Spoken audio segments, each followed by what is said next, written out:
ప్రభుత్వం పట్టుదలతో చేపట్టిన కార్యక్రమాలలో భాగంగా రైతు భరోసాకు సంబంధించి శాయశక్తుల ప్రతిపక్షాల నుంచి మొదలు పెడితే పత్రికల ప్రసార సాధనాల వరకు ఊహాగానాలు చేయడం,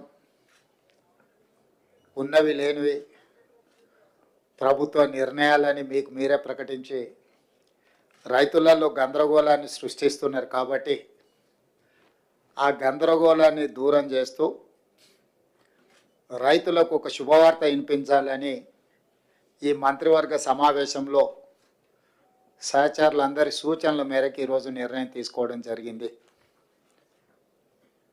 రైతు భరోసా కార్యక్రమంలో భాగంగా వ్యవసాయ యోగ్యమైన భూములన్నింటికి రైతు భరోసా పథకం కింద నిధులను ఇవ్వడం జరుగుతుంది.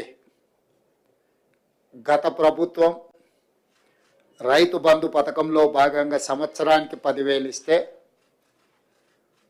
మా ప్రభుత్వం ప్రజాపాలనలో రైతులందరికీ సంవత్సరానికి 12,000 రూపాయలు ఇవ్వాలని నిర్ణయం తీసుకున్నది.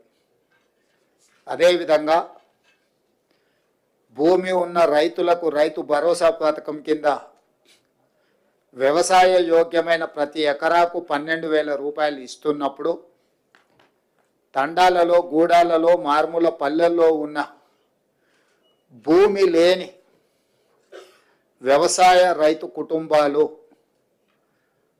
భూమి లేకపోవడం ఒక శాపము, ప్రభుత్వం మమ్మల్ని ఆదుకోకపోవడము ఇంకొక శాపము అన్నట్టుగా పాదయాత్రల సందర్భంగా అటు భట్టి విక్రమార్క గారికి కానీ నాకు కానీ ఈ మధ్యకాలంలో మా మంత్రివర్గ సహచరులు పర్యటనలకు వెళ్ళినప్పుడు దృష్టికి తీసుకురావడం జరిగింది. అందుకే మా ప్రభుత్వం భూమి లేని వ్యవసాయ కుటుంబాలకు ప్రతి సంవత్సరానికి 12,000 రూపాయలు వాళ్ళకు కూడా ఇవ్వాలి, వాళ్ళు కూడా మన సమాజంలో మనలో భాగమే అని గుర్తించి ఈ పథకాన్ని అమలు చేయాలని నిర్ణయం తీసుకున్నది. ఈ పథకానికి ఇందిరమ్మ ఆత్మీయ భరోసా పథకం అని చెప్పి నామకరణం చేయడం జరిగింది. ఈరోజు భూమి ఉన్న వ్యవసాయ యోగ్యమైన భూములకు రైతులకు ఎకరాకు 12,000 ఇవ్వడమే కాకుండా భూమి లేని వ్యవసాయ కుటుంబాలకు సంవత్సరానికి 12,000 రూపాయలు ఇందిరమ్మ ఆత్మీయ భరోసా పథకం కింద ఇవ్వాలని నిర్ణయం చేయడం జరిగింది. ఇదే కాకుండా చాలా సంవత్సరాల నుంచి రేషన్ కార్డుల సమస్య పేదవాళ్ళను పట్టి పీడిస్తుంది.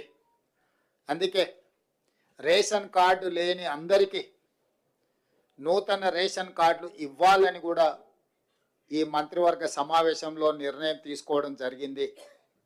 కాబట్టి ఈ అన్ని పథకాలు జనవరి 26, 2025 నుండి ప్రారంభం కాబోతున్నాయి. జనవరి 26, 2025కు ఒక ప్రత్యేకత ఉన్నది. మన రాజ్యాంగం అమలు జరిగి డాక్టర్ బాబాసాహెబ్ అంబేద్కర్ గారు మన రాజ్యాంగాన్ని ప్రసాదించి అమలు చేయబట్టి 75 సంవత్సరాలు పూర్తి చేసుకుంటున్న సందర్భంగా జనవరి 26, 2025 నుంచి పథకాలను అన్నింటిని కూడా అమలు చేయాలి అని చెప్పి మా ప్రభుత్వం నిర్ణయం తీసుకున్నది.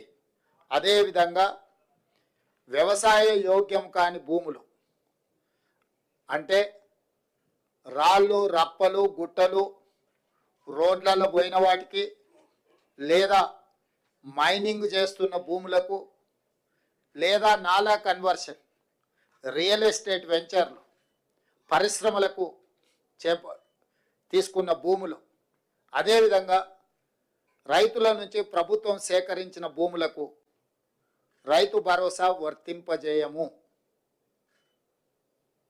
ఎలాంటి గందరగోళం ఉండాల్సిన పని లేదు. రాళ్ళు, రప్పలు, గుట్టలు, రోడ్లకు, అదేవిధంగా పరిశ్రమలకు లేదా రియల్ ఎస్టేట్ వెంచర్లుగా మారిన భూములకు రైతు భరోసా ఇవ్వబడదు. దీనికి సంబంధించి మా